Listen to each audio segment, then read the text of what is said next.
Hey guys what's up, कैसे हैं आप सब लोग। So in this video will be discussing about business loss for CA foundation. हमने लास्ट लेक्चर में स्टार्ट किया था इंडियन कॉन्ट्रैक्ट एक्ट और उससे जुड़ी कुछ इंपॉर्टेंट बातें हमने की थी। आज हम पढ़ेंगे nature of contracts. This is the part 1 presented by me Ashish Sachdev and you can read more about me from this slide. I am a CA bye practice and training educator bye passion. और अगर अभी तक आपने channel को subscribe नहीं किया है तो प्लीज़ चैनल को जाके सब्सक्राइब कर दीजिए और इस वीडियो को शेयर ज़रूर कर देना, because it really motivates me a lot to create more such awesome content for you guys.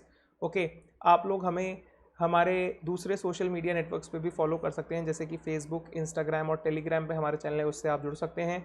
Right, तो प्लीज़ ये भी फॉलो कर लेना। राइट, तो चलिए आगे बढ़ते हैं। वीडियो को लाइक भी करेंगे तो मेरा हौसला बढ़ता है, शेयर करेंगे तो और भी ज़्यादा बढ़ता है। राइट, चलिए पिछली क्लास में हमने क्या क्या देखा था। पिछली क्लास में हमने देखा था व्हाट इज़ लॉ, लॉ का मीनिंग समझा था। What is the law making procedure in R India, okay, in our country. तो हमारे प्यारे भारत में लॉ बनाने की प्रक्रिया क्या है, किस तरीके से एक कानून बनाया जाता है। बिजनेस लॉज क्या होते हैं, जो आपका सब्जेक्ट है। हमने स्ट्रैटेजी भी डिस्कस की थी, right. Strategy 2A business laws, ठीक है। तो मैंने बताया था 2A पेपर है, 2B पेपर है और इसके अंदर कौन कौन सा आपका वेटेज मैंने डिस्कस किया था, ठीक है। तो अगर जिसने भी वो क्लास नहीं देखी है तो प्लीज़ जाकर के देख लेना, मेरे यूट्यूब चैनल पे पढ़िए। राइट, उसके बाद introduction to Indian contract act 1872 की हम लोग बात करना शुरू कर चुके थे। उसका इंट्रोडक्शन हमने देखा था लास्ट क्लास के अंदर कि ये जो एक्ट है ये कुछ बेसिक जनरल प्रिंसिपल्स को बताता है for doing and for entering into a contract. ये किसी एक्सक्लूसिव लिस्ट नहीं देता कॉन्ट्रैक्ट्स की, ये इन्हीं कॉन्ट्रैक्ट्स को गवर्न करेगा, पर एक जनरल गाइडलाइन, एक जनरल प्रिंसिपल्स ले डाउन करता है for the people who are entering a contract. Okay, चलिए अब कुछ बेसिक टर्म्स का मीनिंग हमको समझना है इस क्लास के अंदर।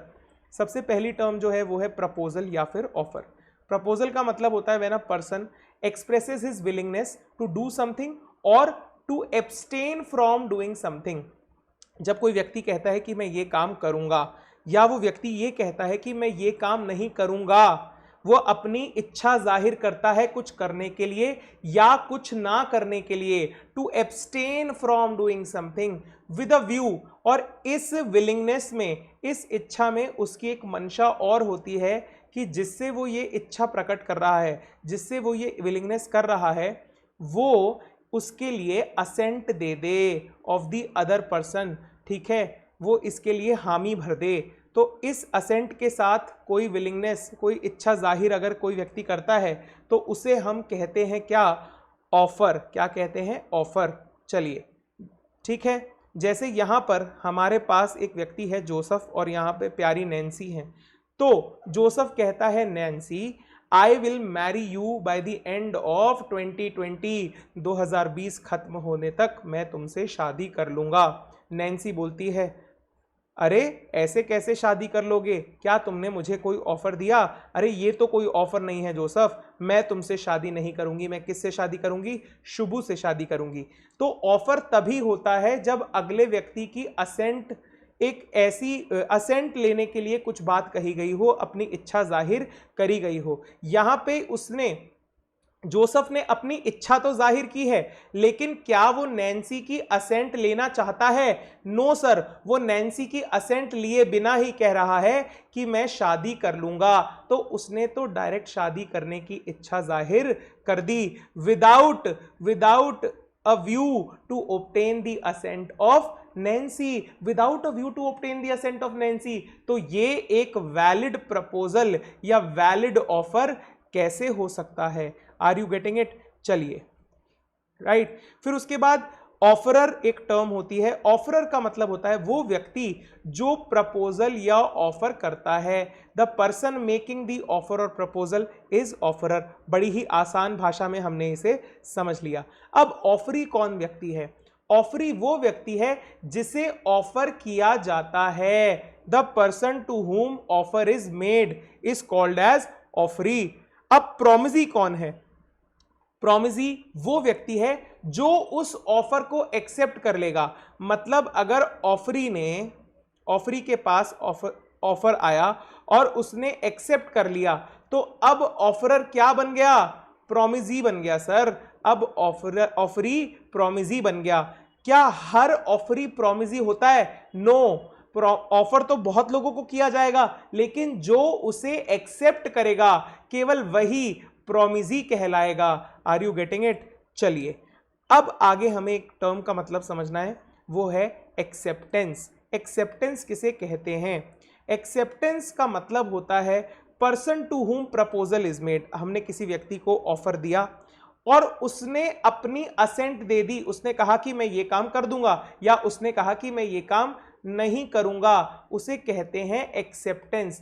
When the person to whom proposal is made signifies his assent to do or not to do something, then it is called as acceptance. अब अग्रीमेंट समझना है, अग्रीमेंट क्या है? अग्रीमेंट का मतलब होता है हमने ऑफर दिया, अगले बंदे ने उसको एक्सेप्ट कर लिया, तो हमारा ये जो ऑफर है अब ये बन गया क्या? अग्रीमेंट। क्या बन गया? Agreement. When offer is accepted it becomes an agreement. Offer में ऐड कर दिया एक्सेप्टेंस, बन गया क्या? अग्रीमेंट। चलिए यहां पर नैन्सी ने ऑफर दिया, किसे? शुभू को। Will you marry me? Shubhu ने एक्सेप्ट कर लिया, yes Nancy I will marry you, you are so good. Okay, every promise and every set of promises forming the consideration for each other. एक दूसरे के लिए कंसिडरेशन है। एक ने कहा हाँ मैं शादी करूंगा, दूसरे ने कहा ठीक है, तो ये दोनों आपस में एक दूसरे के लिए कंसिडरेशन है। Are you getting it? आपने किसी पेंटर को कहा मेरा मकान पेंट कर दोगे, उसने कहा 1 लाख लूंगा, उसके लिए कंसिडरेशन क्या? 1 लाख। आपके लिए कंसिडरेशन क्या? आपका मकान पेंट हो गया। अरे यस और नो? तो offer, every promise and every set of promises forming consideration for each other, दोनों आपस में एक दूसरे के लिए कंसिडरेशन बनाते हैं। Sir what is consideration? Consideration का मतलब होता है समथिंग इन रिटर्न। ठीक है, समथिंग इन रिटर्न। आगे आने वाली क्लासेस में हम कंसिडरेशन पे बहुत डिटेल डिस्कशन करेंगे। चलिए उसके बाद व्हाट इज कॉन्ट्रैक्ट? ये कॉन्ट्रैक्ट क्या है सर?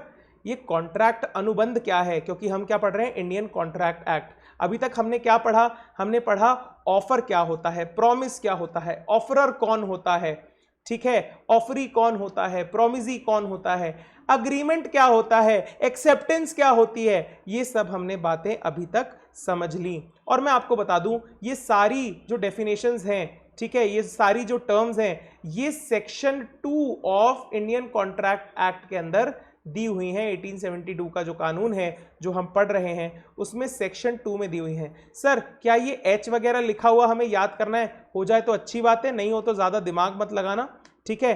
ये बहुत ही मतलब फाउंडेशन लेवल पे सेक्शन नंबर का इतना रेलेवेंस नहीं होता, ठीक है। आपको कंसेप्ट समझ में आना चाहिए और इस पे मैं स्पेसिफिकली वीडियो बना करके बता दूंगा कि सेक्शन नंबर्स का क्या रेलेवेंस है, कौन से लेवल पे आपको उसको याद करना चाहिए, और ये अपने आप मैं बता रहा हूँ आपके दिमाग में सेट हो जाएंगे। 1-2 दफ़ा आपने किताब देख ली तो अपने आप आपके दिमाग में याद हो जाएंगे सेक्शंस, ठीक है। वैसे इतना रेलेवेंस नहीं है फाउंडेशन लेवल के ऊपर, आपको बस इतना पता होना चाहिए सेक्शन 2 के अंदर डेफिनेशंस दी हुई हैं, दैट्स इट। चलिए, जब एक अग्रीमेंट जो है वो लॉ के द्वारा एनफोर्सिएबल हो जाता है उसे हम कहते हैं क्या? कॉन्ट्रैक्ट। जब उसमें लीगल एनफोर्सिबिलिटी जुड़ जाती है, यानी जो 2 पार्टीज में से अगर एक भी पार्टी दगा करेगी तो दूसरी पार्टी जो है उस पहली पार्टी को कोर्ट में घसीट सकती है, that is called enforceability by law.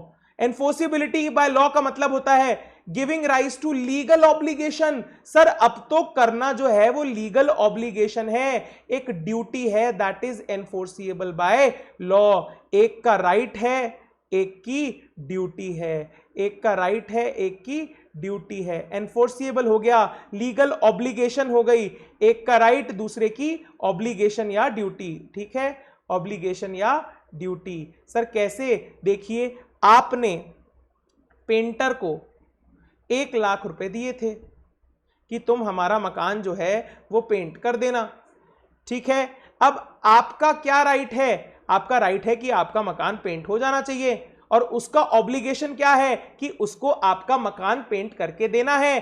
Painter का क्या राइट है कि उसको 1 लाख रुपए मिलेंगे, और आपका क्या ऑब्लिगेशन है कि जब वो मकान पेंट कर दे तो आप उसे 1 लाख रुपए दे दें। तो एक का राइट, दूसरे की ऑब्लिगेशन, जब ये लीगली एनफोर्सिबल हो जाता है, ठीक है, तो हम इसे कहते हैं एनफोर्सिबिलिटी बाय लॉ, और हम कानून के दरवाजे खटखटा सकते हैं अगर कोई भी पार्टी डिफॉल्ट करती है उस केस में। तो वो अग्रीमेंट क्या बन जाता है, एक अनुबंध यानी contract, obligation of one party, right of another party. We have discussed it in detail.